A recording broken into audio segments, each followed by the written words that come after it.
ஒரு பெரிய மனுஷன் சாக கிடந்தார். ரொம்பவும் அழுதார். ஏன் அழறீங்க அப்படின்னு கேட்டாங்க சுற்றி இருந்தவங்க. நான் சாகிறதுக்காக கவலைப்படலை, நான் நம்ம ஜனங்களுக்காக எவ்வளவோ காரியம்லாம் செஞ்சுக்கிட்டு வந்தேன். நான் செஞ்சுக்கிட்டு வந்த சேவையை இனிமேல் யார் செய்ய போகிறாங்க, அது யாரால் முடியும், அதை நினச்சி தான் அழறேன் அப்படின்னாராம். ஒருத்தர் முன்னாடி வந்தார். அதுக்காக நீங்கள் கவலைப்படாதீங்க, உங்கள் சேவையை தொடர்ந்து செய்கிறதுக்கு என்ன மாதிரி இளைஞர் பட்டாலும் தயாராக இருக்குது, இருந்தாலும் எங்கள் கவலை என்னென்னா அப்படின்னு இழுத்தார். என்ன சொல்லுங்கன்னு கேட்டார் அவர். நீங்கள் இது வரைக்கும் என்ன சேவை செஞ்சுக்கிட்டு வந்தீங்க, அதுதான் எங்களுக்கு இன்னமும் புரியாத புதிராக இருக்குது அப்படின்னாராம் அவர். இந்த காலத்து புள்ள ஒருத்தன் தன்னோட அப்பாவை பார்த்து சொன்னான், அப்பா, நான் உனக்கு உதவி செய்யலாம்னு நினைக்கிறேன், என்ன உதவி செய்யணும்னு சொல்லு அப்படின்னா. நீ சும்மா இருந்தால் அதுவே எனக்கு செய்கிற பெரிய உதவிடா அப்படின்னார் அப்பா. சும்மா இருக்கிறதும் ஒரு உதவி தான், அது மாதிரி மௌனமும் ஒரு சமூக சேவை தான் அப்படிங்கிறார் காஞ்சி பெரியவர். நமக்கு 5 புலன்கள் இருக்குது, மெய், வாய், கண், மூக்கு, செவி. இந்த 5லேயும் அதிகப்படியான வேலை எதுக்குன்னு நினைக்கிறீங்க? வாய்க்கு தான். ஏன்னா அதுக்கு 2 வேலை. இப்போ கண்ணுக்கு பார்க்குறது மட்டும்தான் வேலை, காதுக்கு கேட்குறது மட்டும்தான் வேலை, மூக்குக்கு வாசனை அறியறது தான் வேலை, உடம்புக்கு உணர்றது மட்டும்தான் வேலை. ஆனால் வாய் அப்படி இல்லை, அதுக்கு 2 வேலை, சாப்பிட்றதும் அதுதான், பேசுகிறதும் அதுதான். அதாவது வாய் ஒன்று தான் கர்மேந்திரியமாகவும் இருக்குது, ஞானேந்திரியமாகவும் இருக்குது அப்படின்னு சொல்லுவாங்க. சாப்பாட்டில் உட்காந்தா எந்தெந்த ஆகாரம் என்னென்ன ருசின்னு அறிவிக்கிற வேலையும் செய்யுது. சபையில் உட்காந்தா பாடுறது, பேசுறது, சிரிக்கிறது, இது மாதிரியான வேலையும் செய்யுது. இன்னொரு வித்தியாசம், கண்ணு, காது, மூக்கெல்லாம் ஸ்ட்ரெயின் பண்ணிக்கிட்டு வேலை செய்கிறதில்ல. ஒரு ரோஜா பூ பார்த்தா உடனே மூக்கு அப்படியும் இப்படியும் அசைய ஆரம்பிக்கிறதில்ல. ஒரு சங்கீதத்தை கேட்ட உடனே காது ஆட ஆரம்பிக்காது. ஆனால் வாய் அப்படி இல்லை, அது பேசினாலும் சரி சாப்பிட்டாலும் சரி அசைஞ்சு தான் ஆகணும். ஆக மற்றதை விட வாய்க்கு வேலை ஜாஸ்தின்னு தெரியுது. சாப்பிட்றது, பேசுறது அப்படின்னு 2 காரியம் அதுக்கு. இப்படி 2 காரியம் இருக்கிறதுனால அது 2ஐயும் பாதியாக குறைச்சிக்கணுங்கிறது கடவுள் அபிப்பிராயமாக இருக்கணும் அப்படிங்கிறார் காஞ்சி பெரியவர். ஆனால் இப்போ நாம் அப்படியே நடந்துக்கிறோம், அதுக்கு நேர்மாறாக நடந்துக்கிறோம். நாம் சாப்பிட்றதும் அதிகம், பேசுகிறதும் அதிகம், 2 வேலையையும் தேவைக்கு அதிகமாகவே செய்கிறோம். வாய் தான் ரொம்ப ஓவர் ஒர்க்குடு. அதுக்கு ஓய்வு கொடுத்தா உடம்பும் நல்லாயிருக்கும், உலகமும் நல்லாயிருக்கும். மௌன விரதம் இருக்கிறதெல்லாம் எதுக்காக நினைக்கிறீங்க? இதுக்காக தான். இந்த காலத்தில் மௌனமாக இருக்கிறவங்கெல்லாம் மகத்தான தொண்டு செய்கிறாங்க அப்படின்னு தான் சொல்லணும். சத்தம் அதிகமாக போய் தான் சவுண்டு பொல்யூஷன் வருது. அது மட்டும் இல்லை, மௌனமாக இருந்தால் சண்டை சச்சரவே வராது. மௌனம் கலக நாஸ்தி. ஆக இதுவும் ஒரு சமூக சேவை தான். நமக்கு தான் வாய் இருக்குதேங்கிறதுக்காக வசமாக சாப்பிட்றதும் தப்பு, வளவளன்னு பேசுகிறதும் தப்பு. ஒரு கருத்தை சொல்கிறதுக்கு ஒரே ஒரு சொல்லு போதும் அப்படின்னு இருக்கும்பொழுது 2 சொற்களை செலவு பண்ணாதே.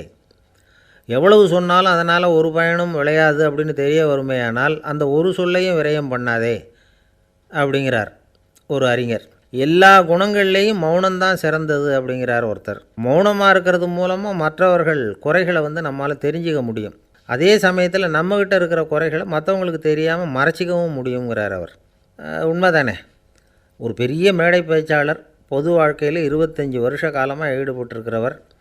அவர் மனைவி ஒரு நாள் சொன்னாங்க, எங்கள் வீட்டுக்காரர் 25 வருஷ காலமாக பொது வாழ்வில் ஈடுபட்டிருந்தா கூட இந்த மாதம் 10ஆம் தேதியிலேருந்து தான் மக்களுக்கு சேவை செய்ய ஆரம்பிச்சிருக்கார் அப்படின்னாங்க ரொம்ப பெருமையாக. 10ஆம் தேதிக்கு அப்படி என்ன விசேஷம் அப்படின்னு கேட்டோம். அன்னையிலேருந்து தான் அவர் மேடையில் பேசுகிறத நிறுத்தினார் அப்படின்னாங்க அந்த அம்மா. ஒருத்தர் ஒரு தவறு செஞ்சு விட்றாருன்னு வச்சுக்கோங்க, உடனே நீ செஞ்சது தவறு அப்படின்னு சொல்கிறது ஒரு வகை. அதுக்கு பதிலாக எது சரின்னு அவர் புரிந்து கொள்ள உதவி செய்கிறது இன்னொரு வகை. இந்த 2வது வகை இருக்குது பாருங்கள், நிர்வாக இயலில் இது ரொம்ப முக்கியம். அலுவலகத்தில் வேலை பார்க்குற ஒருத்தர் முக்கியமாக தெரிஞ்சுக்க வேண்டியது என்ன தெரியுமா? சக ஊழியர்கள்கிட்ட எப்படி பழகணும், மேலதிகாரிகள்கிட்ட எப்படி பழகணும், தனக்கு கீழே வேலை செய்கிறவங்கக்கிட்ட எப்படி பழகணும், வாடிக்கையாளர்கள்கிட்ட எப்படி பழகணும், இவங்க எல்லார்கிட்டையும் செம்மையான உறவை ஏற்படுத்திக்கிறது எப்படி, இதையெல்லாம் சொல்லிக் கொடுக்குற பாடம் தான் இன்டர் பர்சனல் ஸ்கில், திறமையான உறவு அப்படிங்கிறது. எந்த வேலையில் இருந்தாலும் சரி, இந்த உறவுகளை வளர்க்கும் திறன் உள்ளவங்க சீக்கிரம் முன்னுக்கு வந்துடுறாங்க. மற்றவங்கக்கிட்ட உறவை பலப்படுத்திக்கிறது எப்படி அப்படின்னு தெரிஞ்சுக்கிட்டோம்னா எந்த ஒரு தடையையும் சுலபமாக தாண்டி செய்கிற தொழிலில் முன்னுக்கு வந்துடலாம். ஹார்வர்டு பல்கலைக்கழகத்தில் ஒரு கணக்கெடுப்பு பண்ணி பார்த்தாங்களாம். பார்க்குற வேலையில் எது மாதிரி குணாதிசயம் உள்ளவங்க வேகமாக முன்னுக்கு வர்றாங்க அப்படின்னு தெரிஞ்சுக்கிறதுக்காக இந்த கணக்கெடுப்பு. வெவ்வேறு துறையில் வேகமாக முன்னுக்கு வந்திருக்கிற பல பேரை சந்தித்து இந்த சர்வேயை நடத்தியிருக்கிறாங்க. அவங்க கண்டுபிடிச்சி சொல்லியிருக்கிற உண்மை என்ன தெரியுமா? ஒருத்தர் ஒரு வேலையில் இருந்தால் அது சம்பந்தப்பட்ட சப்ஜெக்ட் பற்றிய அறிவு 35% இருந்தால் போதுமா. ஆனால் உறவுகளை வளர்க்கக்கூடிய திறன், இன்டர் பர்சனல் ஸ்கில்லு 65% வேணும். இப்படி உள்ளவங்க சீக்கிரம் முன்னுக்கு வந்துடுறாங்களாம். அதனால் ஒருத்தருக்கு வேலை சரியாக புரியலைன்னா கூட விவரமாக மற்றவங்கக்கிட்ட பழகிறது எப்படின்னு புரிஞ்சால் போதும், அவர் முன்னுக்கு வந்துடலாம். அலுவலகங்களில் மட்டும் இல்லை, எல்லா இடங்கள்லேயும் இது ரொம்ப முக்கியம். வீட்டுக்குள்ளேயும் இது ரொம்ப முக்கியம், வீட்டுக்கு வெளியேயும் இது முக்கியம். அடுத்தவங்கக்கிட்ட பழகிறது எப்படிங்கிறத தெரிஞ்சிக்காதவன் வாழ்க்கையில் முன்னேற முடியாது. இன்றைக்கி ஆயுதங்களால் காயப்படுத்தி கொள்ளுகிறவர்களை விட வார்த்தைகளால் காயப்படுத்தி கொள்ளுகிறவர்கள் தான் அதிகம். பெரியவங்க என்ன சொல்கிறாங்க தெரியுமா? நீங்கள் இந்த பூமியில் பிறந்ததன் அர்த்தம் பூர்த்தியாகணும்னா அடுத்தவங்களுக்கு உதவி பண்ணுங்கள். அடுத்தவங்களுக்கு உதவி செய்ய முடியாவிட்டால் கூட பரவாயில்லை, ஆனால் யாரையும் புண்படுத்தி விடாதீங்க அப்படின்னு சொல்கிறாங்க. எனக்கு தெரிஞ்ச ஒருத்தர் ஒரு அலுவலகத்தில் வேலை பார்க்குறார். அவர் சொல்லுவார், எனக்கு இந்த இன்டர் பர்சனல் ஸ்கில் ரொம்ப அதிகம் சார். சக ஊழியர்கள்கிட்ட ரொம்ப சுமூகமாக நடந்துக்குவேன். என் கூட வேலை பார்க்குற ஒருத்தருக்கு ஏதாவது ஒரு கஷ்டம்னா அந்த சமயத்தில் அவர் செய்ய வேண்டிய வேலையை நான் செஞ்சுருவேன் சார் அப்படிம்பார். நான் அவர்கிட்ட சமீபத்தில் அப்படி ஏதாவது செஞ்சுருக்கீங்களா அப்படின்னு கேட்டேன். செஞ்சுருக்கேன் சார். போன வாரம் புதன்கிழமை ஆஃபீஸில் என் பக்கத்து சீட்டுக்காரருக்கு வயிற்று வலி. உடனே நான் மெடிக்கல் லீவ் போட்டுவிட்டு எங்கள் வீட்டுக்கு போயிட்டேன் சார் அப்படின்னார். ஒரு அம்மா தெருவில் உட்காந்து என்னத்தையோ தேடிட்டு இருக்கிறாங்க. அந்த அம்மா ஒரு சூஃபி ஞானி. அவங்க பேர் என்னென்னா ரபியா அல் அடாவியா. அந்த அம்மாவுக்கு கண் கூட தெளிவாக தெரியாது. அந்த பக்கமாக வந்த சில பேர் இவங்களுக்கு உதவி செய்கிறதுக்காக வந்தாங்க. என்ன தேடிகிட்டு இருக்கிறீங்க அப்படின்னு கேட்டாங்க. இதுக்கு அந்த அம்மா, அந்த கேள்வி அவ்வளோ முக்கியத்துவம் இல்லை, நான் தேடிகிட்டு இருக்கிறேன், உங்களால் முடிஞ்சால் எனக்கு உதவி பண்ணலாம் அப்படின்னாங்களாம். உதவி செய்ய வந்தவங்களுக்கு ஆச்சரியம். எதை தேடுறோங்கிறது தெரியாமல் இப்படி ஏன் நேரத்தை செலவழிக்கிறீங்க? நாங்கள் எப்படி உங்களுக்கு உதவ முடியும்? எங்களுக்கு ஒன்றும் புரியலையே அப்படின்ட்டுருக்காங்க. சரி, உங்களை திருப்தி பண்ணுறதுக்காக சொல்கிறேன். ஒரு குண்டூசி தொலைஞ்சி போச்சு, அதை தேடுறேன் அப்படின்னாங்களாம் அந்த அம்மா. அதுக்கப்புறம் இவங்களும் சேர்ந்து தேட ஆரம்பிச்சிட்டாங்க. கொஞ்ச நேரம் ஆச்சு, ஒன்றும் கிடைக்கல. உதவி செய்ய வந்தவங்களும் அழுத்து போட்டாங்க. அப்புறம் கேட்டாங்க, இதை பாருங்கம்மா, இது ரொம்பவும் பெரிய தெரு, அகலமான தெரு, அதனால் குறிப்பாக நீங்கள் எந்த இடத்துல அந்த குண்டூசியை தொலைச்சிங்க அதை சொல்ல முடியுமான்னாங்களாம். இதுக்கு அந்த அம்மா, நீங்கள் மறுபடியும் அர்த்தமில்லாத கேள்வியை கேட்குறீங்க, உங்கள் கேள்விக்கும் நான் தேடுறதுக்கும் என்ன சம்மந்தம்னாங்களாம். இதை கேட்டதும் அவங்க ஒரு மாதிரி ஆகிட்டாங்க.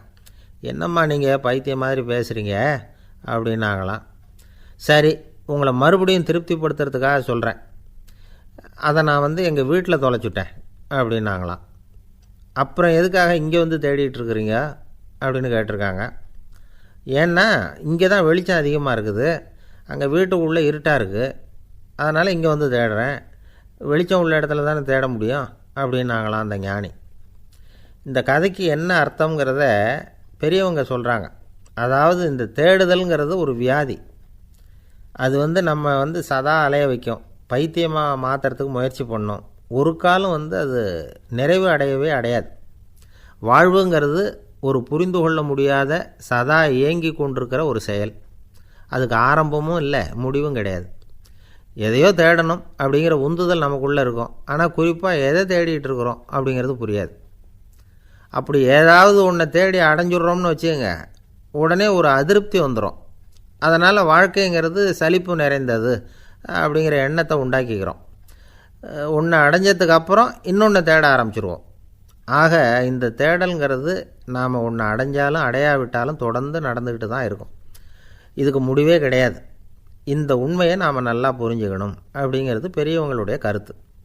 ஏழையும் தேடுறான், பணக்காரனும் தேடுறான், நோயாளியும் தேடுறான், நோய் இல்லாதவனும் தேடுறான், அதிகாரம் உள்ளவனும் தேடுறான், அதிகாரம் இல்லாதவனும் தேடுறான், முட்டாளும் தேடுறான், அறிவாளியும் தேடுறான். ஆனால் யாரும் இதை தான் தேடி சாதிக்க போகிறோம், இதுதான் முடிவு அப்படின்னு திட்டவட்டமாக சொன்னதில்லை. ஒன்று அடைஞ்சதும் இன்னொன்று தேட ஆரம்பிச்சிடுறாங்க, அவ்வளோதான். அதாவது உங்களின் தேடுபவர் உங்கள் உள்ளேதான் இருக்கிறார், அவரை தேடி கண்டுபிடியுங்கள். இதுதான் ஞானிகள் நமக்கு சொல்லுகிற ஒரு ஆலோசனை. நம்மால் ஒருத்தன் ஜெயிலில் இருந்தான். இன்னொரு கைதி அவனை பார்த்து கேட்டான், ஏன்பா உன்னை பார்க்குறதுக்கு வெளியிலேருந்து யாருமே இங்கே வர்றது இல்லையே, உனக்கு சொந்தக்காரங்களே கிடையாதா அப்படின்னு கேட்டானா. ஏன் இல்லை, எனக்கு சொந்தக்காரங்க நிறைய பேர் உண்டு, அவங்க என்னை பார்க்க வராததுக்கு காரணம் வேற அப்படின்ட்டுருக்கான் இவன். என்ன காரணம்னு கேட்டான் அவன். அதுக்கு இவன் சொன்னானா, அதுக்கு என்ன காரணம்னா அவங்க எல்லாரும் இங்கே உள்ளேயே இருக்கிறாங்க அப்படின்னானா. ஒரு சீன தேசத்து அரசர் இருந்தார். அவருக்கு வயசாயிட்டுது.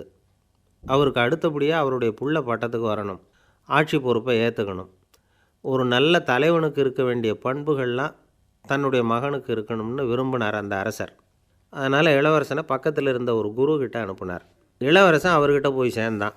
அந்த குரு என்ன பண்ணார் தெரியுமா, இவனை பார்த்து சொன்னார், இதை பாருப்பா, நீ என்ன பண்ணுற, இப்போவே பக்கத்தில் இருக்கிற காட்டுக்கு போ, நடு காட்டில் போய் ஒரு இடத்துல உட்காந்துக்கோ, அங்கே என்னென்ன சத்தம்லாம் உன் காதில் விழுதுன்னு கவனித்து கேளு, உன் காதில் விழுந்த ஓசைகள் என்னென்னங்கிறத என்கிட்ட வந்து சொல்லு, அதுதான் எனக்கு தெரியணும், உனக்கு வேலையும் அதுதான் அப்படின்னு சொல்லி அனுப்பி வச்சுட்டார். இளவரசன் காட்டுக்கு போனான். குரு சொன்னபடியே ஒரு இடத்துல உட்காந்து கவனித்து கேட்டான். அதுக்கப்புறம் குருக்கிட்ட திரும்பி வந்தான். என்னென்ன சத்தம்லாம் கேட்ட அப்படின்னு கேட்டார் குரு. குருவே, காட்டில் நான் பறவைகள் சத்தம்லாம் கேட்டேன், மிருகங்களின் ஓசையையும் கேட்டேன், இதை தவிர இடி மின்னல் மழை இதுகளோட சத்தத்தையும் கேட்டேன் அப்படின்னா. குரு யோசனை பண்ணார், நீ இன்னமும் சரியாக கேட்கல, அதனால் மறுபடியும் காட்டுக்கு போ, கொஞ்ச நாள் தங்கியிருந்து கேட்டுட்டு வா அப்படின்னார். இளவரசனுக்கு ஒன்றும் புரியல. இருந்தாலும் குருவின் கட்டளையாச்சே, மறுக்க முடியுமா? உடனே அவன் மறுபடியும் காட்டுக்கு போனான். ஒரு இடத்துல உட்காந்தான். கொஞ்ச நேரம் உன்னிப்பாக கவனித்து கேட்டான். சில நாள் கழித்து குருக்கிட்ட திரும்பி வந்தான். குருவே, இந்த தடவை சில துல்லியமான சத்தங்களையெல்லாம் கேட்டான். தேனீ பறக்கிற சத்தம், நீரோடையின் மெல்லிய ஓசை, இதெல்லாம் கேட்டேன்னா. குரு சிரித்தார். நீ மறுபடியும் காட்டுக்கு போ, இன்னும் சில நாள் அங்கே இரு, முழுமையாக கவனமாக கேட்டுக்கிட்டு வா அப்படின்னு சொல்லி அனுப்பி வச்சுட்டார். இளவரசனுக்கு குழப்பம் அதிகமாகிட்டுது. ஒன்றுமே புரியல. மறுபடியும் காட்டுக்கு போனான். மௌனமாக ஒரு இடத்துல உட்காந்துட்டான். அப்படியே தியானத்தில் ஆழ்ந்துட்டான். சில நாளில் அவனுக்கு இதுவரை கேட்காத ஓசைகள்லாம் கேட்க ஆரம்பிச்சிட்டுது. இதைத்தான் நான் கேட்கணும்னு என்னுடைய குரு எதிர்பார்த்துருக்கிறாருங்கிறத புரிஞ்சுக்கிட்டான். உடனே குருக்கிட்ட ஓடனான். குருவே, இந்த தடவை காதுகளுக்கு கேட்க முடியாத சில ஓசைகளை கூட என்னால் உணர முடிஞ்சுது. பூ மலருகிற ஓசை, சூரியனால் பூமி சூடாகிறப்போ எழுகிற ஓசை, காலை பனித்துளி இந்த புல்லுலாம் குடிக்கிற ஓசை, இது எல்லாம் என்னால் நல்லா கேட்க முடிஞ்சுது அப்படின்னா. குருவுக்கு இப்போ தான் திருப்தி ஏற்பட்டு தான். இளவரசனை பார்த்து சொன்னார், இதை பாருப்பா, இப்போ தான் நாட்டை ஆளுகிற தகுதி உனக்கு வந்திருக்குது அப்படின்னு சொல்லி அதுக்கு விளக்கமும் கொடுத்தாராம். எந்த அரசன் தன்னுடைய மக்களின் எதையும் பேசுகிற மௌன மொழியை, மௌன வார்த்தைகளை கேட்குறானோ அவன்தான் ஆள தகுதி உள்ளவன். எந்த அரசன் தன்னுடைய மக்களின் உணர்ச்சிகளை உண்மையாக உணர்றானோ அவன்தான் முதன்மையான அரசன்.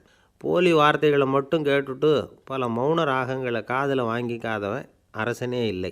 எந்த நாட்டில் எப்போ ஒரு அரசன் தன்னுடைய மக்களின் உணர்ச்சிகளை கேட்க மறுக்கிறானோ அன்னையிலேருந்தே அந்த நாடு அழிய தொடங்குது அப்படின்னு அர்த்தம். இதுதான் அந்த குரு இளவரசனுக்கு போதித்தது.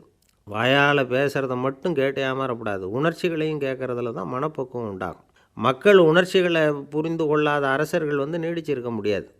அது மாதிரி நாடுகளில் அடிக்கடி குழப்பம் தான் உண்டாகும். அப்படி இருந்தால் அடிக்கடி ஆட்சி மாறிக்கிட்டு இருக்கும். அப்படிப்பட்ட ஒரு தேசம், அங்கே ஒரு சிறைச்சாலையில் 3 கைதிகள் பேசிக்கிட்டு இருந்தாங்க. ஒருத்தன் சொன்னான், நான் இந்த நாட்டு ராஜாவை எதிர்த்து பேசிக்கிட்டு இருந்தேன், அதனால் என்னை பிடிச்சி கொண்டாந்து இங்கே போட்டுவிட்டாங்க அப்படின்னா ஒருத்தன். இன்னொருத்தன் சொன்னான், நான் இந்த நாட்டு ராஜாவை ஆதரித்து பேசிக்கிட்டு இருந்தேன், அதனால் என்னை பிடிச்சி கொண்டாந்து இங்கே தள்ளிவிட்டாங்க அப்படின்னா. அது சரி, நீ என்ன தப்பு பண்ண அப்படின்னு சொல்லி 3வது ஆளை பார்த்து இவங்க கேட்டாங்க. அதுக்கு அந்த ஆள் சொல்கிறான், நான் தான் இந்த நாட்டு ராஜா அப்படின்னானா. ஒரு ஆசாமி வேகமாக ஓடிக்கிட்டு இருந்தான். ஏன் இப்படி ஓடுறேன்னு கேட்டார் இன்னொருத்தர். அங்கே ஒரு ஆள் அடிபட்டு கிடக்கிறான், அதை பார்த்தேன், உடனே ஓடுறேன்னா. எங்கேன்னு கேட்டார். ஆஸ்பத்திரிக்குன்னா. ஒரு ஆள் அடிபட்டு கிடக்கிறத பார்த்தா உடனடியாக நாம் செய்ய வேண்டியது முதல் உதவி, அதுக்கப்புறம் தான் ஆஸ்பத்திரி. இன்றைக்கி விபத்துங்கிறது சர்வசாதாரணமாக நடந்துக்கிட்டு இருக்குது. வாகன விபத்து, வெடிகுண்டு விபத்து, தீ விபத்து, கட்டடம் சரியறது, பூகம்பம், இப்படி நிறைய நடக்குது. ஒரு விபத்தை பார்த்துட்டா நம்மளில் பல பேர் நமக்கு என்னத்துக்கு வம்புன்னு ஒதுங்கி போயிடுறதும் உண்டு. சில பேர் துணிஞ்சு கிட்ட போய் உதவி செய்கிறதும் உண்டு. அப்படி உதவி செய்ய நினைக்கிறவங்களுக்கு உபயோகப்படுற தகவல் இது. விபத்தில் காயமடைஞ்சவங்களை 3 பிரிவாக பிரிக்கலாமா. முதல் வகை கொஞ்சம் சீரியஸானது, உயிருக்கு உடனே ஆபத்து தரக்கூடியது. மூளை காயம், முகம், கழுத்து காயங்கள், இருதயம், நுரையீரல் காயங்கள், வயத்தில் உள்ளுறுப்பு காயங்கள், அதிகப்படியான இரத்தப்போக்கு, இதனால எல்லாம் பாதிக்கப்பட்டிருந்தால் அது முதல் வகை அப்படின்னு நாமளே மனசுக்குள்ளே முடிவு பண்ணிக்கணும். இவங்களுக்கெல்லாம் உடனடியாக முதல் உதவி கொடுக்கணும். தாமதப்படுத்தாமல் ஆஸ்பத்திரிக்கு கொண்டுகிட்டு போயிடணும். இப்படி கொஞ்சம் எச்சரிக்கையாக நடந்துக்கிட்டால் அவங்களில் பல பேரை காப்பாற்றி போடலாம். ரெண்டாவது வகை எப்படின்னா, முதல் உதவி விரைவாக கிடைச்சா உயிர் பிழைக்கக்கூடிய மார்பு காயங்கள், கைகால் எலும்பு முறிவு, இடுப்பு முதுகெலும்பு காயம், சீரான இரத்த சேதம், இப்படிப்பட்டவங்களை ரெண்டாவது வகையாக பிரிக்கணும். ஆபத்து இல்லாத சிராய்ப்புகள், சிறு காயங்கள், இரத்த உறைவுகள், இதனால் பாதிக்கப்படுறவங்க மூணாவது வகை. ஒருத்தர் தலையில் அடிபட்டு நினைவு விழுந்துட்டார்னு வச்சுங்க, அவருக்கு வாந்தி வர்றதுனால புறையேறி மூச்சு அடைப்பு உண்டாகும். இப்படி ஆகாமல் இருக்கிறதுக்காக தலையை ஒரு பக்கமாக சாய்ச்சி வைக்கலாம். நாடி துடிப்பையும் இதய துடிப்பையும் தொட்டு பார்க்கணும். அது குறைஞ்சிருந்தாலும் சரி, நின்று இருந்தாலும் சரி, அவர் மார்பை நிமிஷத்துக்கு 80 தடவை உள்ளங்கையால் அழுத்தி இதய துடிப்பை மீட்கிறதுக்கு உதவி பண்ணணும். கழுத்தில் காயம்பட்டாலும் ஆபத்து அதிகம். கழுத்துக்கு அடியில் ஒரு துண்டை மடித்து வைக்கலாம். 2 பக்கமும் சின்ன தலையணை அல்லது துணி மடிப்புகளை வச்சு கழுத்தை அதிகமாக அசையாமல் பார்த்துக்கலாம். முதுகெலும்பு முறிஞ்சிருக்குமோ அப்படிங்கிற சந்தேகம் இருந்ததுன்னா அவரை அதிகமாக அசைய விடக்கூடாது. அதிகமாக அசைஞ்சால் தண்டு இடத்துல பாதிப்பு ஏற்பட்டு கைகால் விளங்காமல் போயிடும். அவரை ஒரு கனமான போர்வை இல்லைன்னா பாயில் படுக்க வச்சு 4 பேர் மெதுவாக தூக்கி மருத்துவ உதவிக்கு அனுப்பி வைக்கலாம். கையெலும்பு முறிஞ்சிருந்தால் முறிஞ்ச பாகத்தை உடம்போடு சேர்த்து அசையாமல் கட்டிப்புடலாம். கால் எலும்பு முறிஞ்சிருந்தால் மற்ற காலோடு சேர்த்து கட்டிப்புடலாம். முறிஞ்ச பாகம் தொங்காமல் பார்த்துக்கணும். அப்போ தான் வீக்கம் உண்டாகாமல் இருக்கும். வெட்டு காயம், குண்டடிப்பட்ட காயம், இதிலெல்லாம் இரத்தப்போக்கு அதிகமாக இருக்கும். ரத்தம் வெளியேற ஆபத்து அதிகம். சுத்தமான துணியை பல மடிப்புகளை மடித்து காயத்தின் மேலே வச்சு அழுத்தமாக ஒரு 10 நிமிஷம் பிடிச்சிக்கணும். ரத்தம் நின்ன உடனே காயத்துக்கு கட்டு போடலாம். சில சமயம் காயம்பட்ட பாகத்தை உயரமாக தூக்கி பிடிச்சிக்கிட்டா தான் ரத்த கசிவு நிற்கும். இந்த விவரங்களையெல்லாம் கொஞ்சம் மனசில் வாங்கி வச்சுக்கிட்டோம்னா சமயத்தில் உதவும். ஏன்னா இந்த காலத்தில் விபத்து எந்த ரூபத்தில் எப்போ வரும்னு யூகிக்கவே முடியல. நண்பர் ஒருத்தர் சொன்னார், நேற்றுக்கு பாருங்கள் சார், என் கண்ணு முன்னாடியே ஒரு சின்ன விபத்து நடந்ததுன்னார். என்னன்னு விசாரித்தோம். ஒரு பஸ்ஸில் வந்துக்கிட்டு இருந்தேன். அந்த பஸ்ஸில் பின்பக்கம் படி ஓரமாக நின்றுக்கிட்டு இருந்த ஒருத்தர் ரோட்டில் விழுந்துட்டார். டிரைவர் அதை கவனிக்கலை, நிறுத்தாமல் அவர் பாட்டுக்கு போகிறாருன்னார். கண்டக்டர் உடனே விசில் கொடுத்து பஸ்ஸை நிறுத்த வேண்டியது தானே அப்படின்னோம். அதுதான் சார் முடியாமல் போச்சுன்னார் அவர். ஏன்னு கேட்டாங்க. தவறி கீழே விழுந்ததே அந்த கண்டக்டர் தான் சார் அப்படிங்கிறார். ஒரு நண்பர், அவர்கிட்ட பேசிக்கிட்டு இருந்தேன். மனித உறவுகள் பற்றி அவர் சொல்லிகிட்டு இருந்தார். அமெரிக்காவில் தந்தை மகன் உறவு எப்படி இருக்குது அப்படிங்கிறத விளக்கிறதுக்கு அவர் ஒரு கதையை சொன்னார். ஒரு அப்பா பகல் பூராவும் அலுவலகத்தில் வேலை, ஓடி ஆடி உழைச்சிக்கிட்டு களைச்சி போய் ராத்திரி 10 மணிக்கு மேலே வீடு திரும்பினான். வீட்டு வாசலில் அவரோட மகன் காத்துக்கிட்டு இருக்கிறான். இன்னமும் தூங்கலை. அப்பாவை வாசல்லையே தடுத்து நிறுத்தி, அப்பா உனக்கு சம்பளம் எவ்வளவு அப்படின்னு கேட்குறான். ஏற்கனவே ஆஃபீஸ் பிரச்சனைகளால் அலுத்து போய் திரும்புகிற அப்பாவுக்கு கோவம் வந்துடுது. என்னடா இப்படிலாம் கேளுன்னு உங்கள் அம்மா உனக்கு சொல்லி கொடுத்தாளா அப்படின்னு சொல்லிவிட்டு உள்ளே போய் சட்டையை கட்டி மாட்டி விட்டு குளிச்சு விட்டு மறுபடியும் வெளியில் உடையை மாற்றுகிற சமயம் அப்போ மறுபடியும் மகன் உள்ளே நிற்கிறான் அவர் முன்னாடியே. அப்பா உனக்கு எவ்வளவு சம்பளங்கிறான் மறுபடியும். அப்பாவுக்கு எரிச்சல் அதிகமாகிட்டுது. மணிக்கு $20 போதுமா அப்படின்னார். அப்படின்னா எனக்கு ஒரு $10 தர முடியுமான்னா மகன். இதுக்கு தான் என் சம்பளம் எவ்வளவுன்னு கேட்டியா? 2ஆம் வகுப்பு படிக்கிற உனக்கு எதுக்குடா $10 அப்படின்னு கத்திவிட்டு தொலைக்காட்சி பெட்டியின் முன்னாடி போய் உட்காந்துக்கிட்டு ஏதோ நிகழ்ச்சியை பார்க்க ஆரம்பிச்சிட்டார். கொஞ்ச நேரம் கழித்து மறுபடியும் மகன் நிற்கிறான். அப்பா ப்ளீஸ் எனக்கு ஒரு $10 கொடுக்க முடியுமா? மகனுடைய கண்களில் கண்ணீர். என்னடா அவன் கண்ணீரை காட்டி காரியம் சாதிக்கலாம்னு பார்க்குறியா? ஒரு காசு கூட கொடுக்க மாட்டான் போ அப்படின்னு விரட்டி விட்டான். மகன் கண்ணீரை தொடச்சிக்கிட்டே கண்ணை தொடச்சிக்கிட்டு பேசாமல் போய் படுத்துக்கிட்டானான். கொஞ்ச நேரம் ஆச்சு. அப்பாவோட கோபம் கொஞ்சம் கொஞ்சமாக குறைஞ்சிது. பிள்ளைகிட்ட கோபமாக கத்துனது தப்பு தாங்கிறது புரிஞ்சுது அவனுக்கு. எழுந்திரிச்சு போனான், படுக்கை இறக்கி போனான். மகனை பார்த்தான். அவன் தலையணையை கட்டி பிடிச்சிக்கிட்டு அழுதுகிட்டு இருக்கிறான். அவனை மெல்ல நெருங்கி அவங்ககிட்ட எதமாக பேசுகிறதுக்கு ஆரம்பித்தானான். எதுக்குடா உனக்கு $10 பள்ளிக்கூடத்தில் கேட்டாங்களா அப்படின்னு கேட்டானான். மகன் சொல்லியிருக்கான், இல்லை டாடி, உனக்கு 1 மணி நேரம் சம்பளம் $20ன்னு சொன்னேன். நீ ஏற்கனவே எனக்கு கொடுத்த பாக்கெட் மணி $10 என்கிட்ட இருக்குது. இப்போ நீ இன்னொரு $10 கொடுத்தீங்கன்னா அதையும் சேர்த்து $20 ஆகிடும். அந்த $20 நான் உனக்கு கொடுத்துருவேன். அப்படி கொடுத்தா நீ என் கூட 1 மணி நேரம் செலவழிப்ப இல்லையா? அதுக்காக தான் $10 கேட்டேன் அப்படின்னு சொன்னானான். அந்த அப்பா கண்ணு கலங்கி போச்சான். ஆதரவோடு தன்னுடைய மகனை கட்டி பிடிச்சி அழ ஆரம்பிச்சிட்டாராம். இதுதான் நண்பர் சொன்ன கதை. அமெரிக்கா மட்டும் இல்லை, உலகம் பூராவும் இன்றைக்கி மனித உறவுகள் இப்படி தான் மாறிக்கிட்டுருக்கு. பெரியவர்கள் அறிவுரை என்ன தெரியுமா? உங்கள் குழந்தைகளிடமிருந்து குழந்தை பருவத்தை பிரித்து விடாதீர்கள் அப்படிங்கிறது தான். அதாவது இன்றைய குழந்தைகள் தங்கள் பிருந்தாவனத்தை இழந்து விடுகிறார்கள் அப்படிங்கிறது அவங்களுடைய கருத்து. இந்த நிலைக்கு நாம் காரணமாக இருந்துடக்கூடாது. குழந்தைகளோட விளையாடுவோம், குடும்பத்தோடு உறவாடுவோம் அப்படிங்கிறது தான் நம்முடைய நோக்கமாக இருக்கணும். இன்றைய உறவு முறைக்கு இன்னொரு உதாரணம் சொல்லுவாங்க. ஒருத்தர் வந்தாராம், அவர் பக்கத்தில் ஒரு சின்ன பையன். நாம் அவரை விசாரிக்கிறோம், யார் இந்த பையன் அப்படின்னா அவர் சொல்கிறார், இவன் எனக்கு தூரத்து உறவு அப்படின்னாராம். இந்த தூரத்து உறவுன்னா எப்படின்னு இருக்கான். இதுக்கு அவன் சொல்லியிருக்கிறான், இவன் எங்கள் அப்பாவுக்கு 8வது புள்ளை அப்படின்னானான். ஒரு ஊரில் ஒரு பெரிய ஞானி இருந்தார். அவர் படுக்கையில் இருந்தார். இன்னும் கொஞ்சம் நேரம்தான் அவர் இந்த உலகத்தில் இருக்க போகிறார். அவரை சுற்றி ஏகப்பட்ட கூட்டம். ஏற்கனவே அவருடைய உபதேசங்களை கேட்டவங்க பல பேர் அவரை சுற்றி நிற்கிறாங்க. அந்த ஞானி மெதுவாக கண்ணை திறந்து பார்க்குறார். எல்லாரும் அவருடைய கடைசி வார்த்தையை கேட்கறதுக்காக அவளோட காத்துக்கிட்டு இருக்கிறாங்க. அந்த ஞானி மெதுவாக பேச ஆரம்பித்தார். நான் என்னுடைய வாழ்நாள் பூராவும் உங்களுக்கு நிறைய போதனைகள் சொல்லிக்கிட்டு இருக்கிறேன். பேரானந்தம், மகிழ்ச்சி, தியானத்தன்மை இதை பற்றியெல்லாம் சொல்லியிருக்கிறேன். இப்போ நான் வேறு ஒரு கரைக்கு போய்கிட்டுருக்கிறேன். நான் இனிமேல் இந்த கரையில் இருக்க மாட்டேன். நீங்கள் நான் சொன்னதையெல்லாம் கேட்டீங்க, ஆனால் எதையும் நீங்கள் நடைமுறைப்படுத்தி பார்க்கல. எல்லாம் கேட்டதோடு சரி, அதோடு விட்டுவிட்டீங்க. அப்புறம் அதை தள்ளி போட்டுக்கிட்டே வந்துட்டீங்க. மேலும் அதை தள்ளி போடுறதுல எந்த பிரயோஜனமும் கிடையாது. இப்போ நான் போய்கிட்டு இருக்கிறேன். உங்களில் யாராவது என்னோட வர்றதுக்கு தயாரா அப்படின்னு கேட்டார். அவ்வளவுதான். யாரும் வாயை திறக்கலை. ஒரே மௌனம், சத்தமே இல்லை. ஒருத்தர் பார்த்துக்கிட்டே நிற்கிறாங்க. அந்த கூட்டத்தில் ஒரு ஆள் அந்த ஞானி கூடவே 40 வருஷத்துக்கு மேலே இருந்திருக்கிறான். அவனும் வாயை திறக்காமல் இன்னொருத்தன் முகத்தை பார்த்துக்கிட்டே நிற்கிறான். இந்த சமயத்தில் பின்னாடி நின்றுக்கிட்டு இருந்த ஒருத்தன் கையை தூக்கினான். ஞானி அவனை பார்த்தார். சரி, ஒருத்தனுக்காவது நம்மோட வர்றதுக்கு தைரியம் இருக்குது அப்படின்னு நினச்சார். ஆனால் அந்த ஆள் என்ன சொன்னான் தெரியுமா? ஐயா, நீங்கள் கேட்குறப்போ நான் உடனே எழுந்திருக்கல, கையை மட்டும்தான் தூக்கினேன். என்ன காரணம்னா, நான் எப்படி அடுத்த கரைக்கு சேர்றதுங்கிறத தெரிஞ்சுக்கிறதுக்காக தான். அந்த விவரத்தை மட்டும் இப்போ உங்ககிட்ட இருந்து நான் தெரிஞ்சுக்க ஆசைப்பட்றேன். ஏன்னா இப்போ நான் உங்கள் கூட வர்றதுக்கு தயாராக இல்லை. எவ்வளவோ காரியங்களை நான் இன்னும் இங்கே முடிக்க வேண்டியிருக்குது.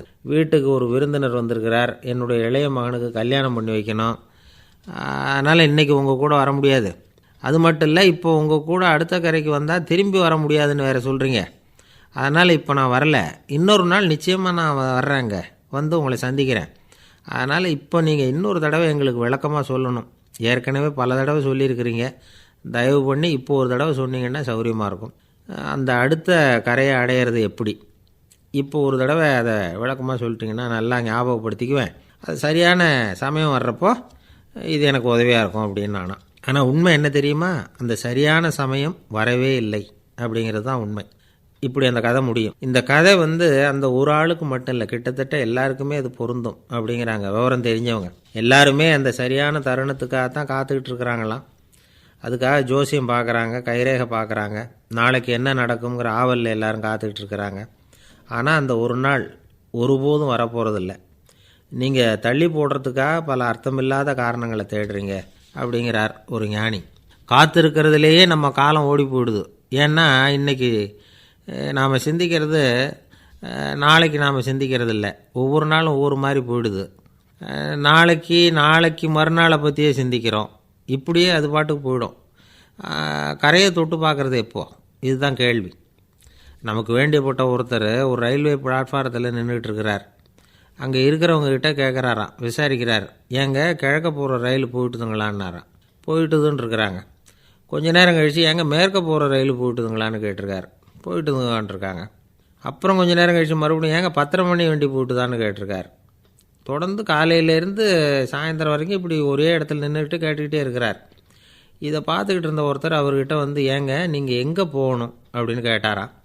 இவர் மெதுவாக சொன்னாராம், இந்த ரயில்வே லைனை தாண்டி அந்த பக்கம் போகணும் அப்படின்னாராம்.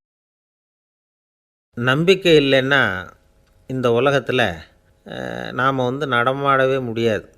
அவநம்பிக்கையோடு இருந்துக்கிட்டு இருந்தால் என்றைக்கும் அவஸ்தை தான்.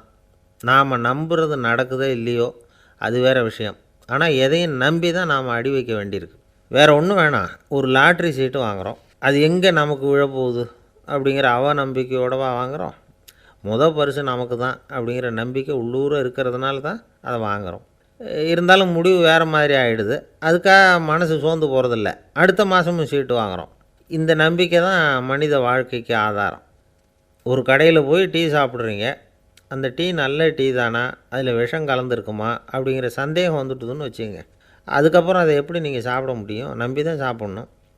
ரயில் ஒழுங்காக போய் சேருங்கிற நம்பிக்கை இருக்கிறதுனால தான் அதில் ஏறி உட்காடுறோம். லெட்டர் ஒழுங்காக போய் சேருங்கிற நம்பிக்கை இருக்கிறதுனால தான் பெட்டியில் போடுறோம். சரி, நம்ம கதையெல்லாம் நம்மளோட இருக்கட்டும். மனித நம்பிக்கை எந்த அளவுக்கு உறுதியாகவும் அறிவுபூர்வமாகவும் இருக்கணுங்கிறதுக்கு அலெக்சாண்டர் வாழ்க்கையில் நடந்த ஒரு சம்பவத்தை உதாரணமாக சொல்லலாம். இந்த உலகத்தையே ஜெயிக்கணும்னு புறப்பட்டார் அலெக்சாண்டர். ஒரு கட்டத்தில் அவர் சிட்னஸ் நதி கரைக்கு சேர்ந்தார். அந்த சமயத்தில் அவருக்கு கடுமையான நோய் வந்துட்டுது. அவர் கூடவே வந்திருந்த கிரேக்க வைத்தியர்கள் என்னென்னமோ முயற்சியெல்லாம் பண்ணி பார்த்தாங்க. இருந்தாலும் அலெக்சாண்டருக்கு வந்திருக்கிறது என்ன நோய்ங்கிறத அவங்களால கண்டுபிடிக்க முடியல. ஏன்னா அந்த பகுதியில் உள்ளவங்களுக்கு மட்டுமே அதிகமாக வரக்கூடிய ஒரு வினோதமான நோயாக இருந்தது அது. ஆனால் அவர் இருக்கிற இடம் எதிரியோட இடம், பாரசீக மன்னனோட ஆளுகைக்கு உட்பட்ட இடம். என்ன பண்ணுறது அப்படின்னு எல்லாரும் யோசனை பண்ணாங்க. பாரசீக மன்னனோட அரண்மனையில் இருக்கிற வைத்தியர் வந்தால் இந்த நோயை குணப்படுத்தி விடுவார் அப்படின்னு சொன்னாங்க. இருந்தாலும் எதிரியோட நாட்டில் இருக்கிற வைத்தியரை கூப்பிட்டு எப்படி நம்பி வைத்தியம் பார்க்க சொல்கிறது அப்படின்னு சொல்லி எல்லோரும் தயங்கினாங்க. ஆனால் அலெக்சாண்டர் தயங்கலை. பரவாயில்ல, அழைச்சிட்டு வாங்கன்னு விட்டார். உடனே அவரை போய் அழைச்சிட்டு வந்துட்டாங்க. அவர் வந்தார். அலெக்சாண்டர் உடம்பை பரிசோதனை பண்ணி பார்த்தார். சரி, இதை குணப்படுத்தி விடலாம், பயப்பட வேண்டியதில்லை. ஆனால் இதுக்கு ஒரு மூலிகை ரசம் தயார் பண்ணி கொடுக்கணும். நான் போய் அதை தயார் பண்ணிவிட்டு 2 நாளில் திரும்பி வந்துடுறேன் அப்படின்னு சொல்லிவிட்டு போனார் அந்த வைத்தியர். அதே மாதிரி 2 நாளில் திரும்பி வந்தார் மூலிகை ரசத்தோடு. இதுக்கு இடையில் அலெக்சாண்டரோட தளபதிகளில் ஒருத்தர் ரகசியமாக ஒரு எச்சரிக்கை கடிதம் கொடுத்து அனுப்பியிருக்கிறான். அதை வாங்கி என்ன விஷயம்னு பார்த்தார். இப்போ உங்ககிட்ட வந்திருக்கிற எதிரி நாட்டு வைத்தியரை நம்பாதீங்கோ, அவன் கொண்டுகிட்டு வந்திருக்கிற மூலிகை ரசத்தில் விஷம் கலந்துருக்குது அப்படின்னு அதில் எழுதியிருக்கு. அதை பார்த்தார் அலெக்சாண்டர். இருந்தாலும் கொஞ்சம் கூட அலட்டிக்கலை. வைத்தியர் கொடுத்த மருந்தை வாங்கி கடகடன்னு குடிச்சுட்டு அதுக்கப்புறம் அந்த கடிதத்தில் இருந்த விஷயத்தை அந்த வைத்தியர்கிட்ட சொன்னார். வைத்தியர் திகைச்சு போயிட்டார். தன் மேலே அலெக்சாண்டர் வச்சுருக்கிற நம்பிக்கையை பார்த்து அவருக்கு ரொம்ப வியப்பு. வைத்தியர் உண்மையிலேயே நல்ல மருந்து தான் கொண்டுகிட்டு கொடுத்துருக்கிறார், அதில் விஷம்லாம் எதுவும் கலக்கலை. அதுக்கப்புறம் அலெக்சாண்டர் அந்த வைத்தியரை பார்த்து சொன்னாராம், நம்பிக்கைங்கிற அச்சாணியை ஆதாரமாக வச்சுக்கிட்டு தான் இந்த உலகம் சுற்றிக்கிட்டு இருக்குது. எனக்கு எதிரியாக இருந்தாலும் பாரசீக மன்னர் ரொம்ப பெரியவர். அப்பேற்பட்ட மன்னருடைய அரண்மனை வைத்தியர் தொழில் நேர்மை இல்லாதவராக இருக்க மாட்டார். அப்படி இருந்தால் அவரை அரண்மனை வைத்தியராக வச்சிருக்கவே மாட்டாங்க அப்படின்னு நம்பினேன். என்னுடைய நம்பிக்கை வீண் போகலை அப்படின்னாராம். இதுதான் மானுட நம்பிக்கைங்கிறது. இந்த காலத்துலேயும் இது மாதிரி இந்த மானுட நம்பிக்கையை ரொம்பவும் சாமர்த்தியமாக கையாளுகிற கெட்டிக்காரங்க சில பேர் இருக்கிறாங்க. இந்த காலத்து குரு, அவருக்கு ஒரு சிஷ்யன். குரு முன்னாடி அந்த சிஷ்யன் ரொம்ப பணிவாக நின்று, குருவே, உங்கள் கையால் விஷத்தை கொடுத்தாலும் அதை வாங்கி மடமடன்னு குடிச்சிருவேன் அப்படின்னா. உன்னுடைய குரு பக்தியை மெச்சினேன் அப்படின்னார் குரு. அதுக்கு அந்த சிஷ்யன், அப்படி இல்லை குருவே, உங்கள்கிட்ட சிஷ்யனாக இருக்கிறத விட உங்கள் கையால் விஷத்தை வாங்கி குடிச்சு விட்றது ரொம்ப நல்லது, அதனால தான் அப்படி சொன்னேன் அப்படின்னா. ஒரு தீக்குச்சி தீப்பெட்டியை பார்த்து கேட்டுதான், நாம் 2 பேரும் தானே உரசிக்கிறோம், ஆனால் நான் மட்டும் தீப்பிடிச்சி எரிஞ்சு போகிறேன், நீ அப்படியே இருக்கிறியே அப்படின்னு தான். அதுக்கு தீப்பெட்டி சொல்லியிருக்குது, உனக்கு தலையில் கணம் இருக்குது அதனால் அழிஞ்சு போகிற அப்படின்னு தான். எப்படி இருக்குது பாருங்கள் இந்த பதில். தலையில் கணம் உள்ளவங்க யாருமே சரியாக இருக்க முடியாது. எவ்வளவு பெரியவங்களாக இருந்தாலும் சரி ரொம்ப கஷ்டம்தான் அது. கர்வங்கிறது கூடவே கூடாது. இதை விளக்கறதுக்கு மகான் ஒருத்தர் ஒரு சம்பவத்தை சொல்கிறார். அர்ஜுனன் தீர்த்த யாத்திரை பண்ணானா. அப்போது தென்னிந்தியாவுக்கு வந்திருக்கிறான். ராமேஸ்வரத்துக்கு போனப்போ அங்கே இலங்கைக்கு கல்லுலாம் அடுக்கி போடப்பட்டிருந்த பாலத்தை பார்த்தானா. ஒரு சின்ன குரங்கு அதுக்கு பக்கத்தில் விளையாடிக்கிட்டு இருந்திருக்கு. அதை பார்த்துட்டு அர்ஜுனன் சிரிச்சிருக்கான். ஏன் சிரிக்கிறேன்னு கேட்டிருக்கு அந்த குரங்கு. ராமன் மிகச்சிறந்த வில் வீரன்.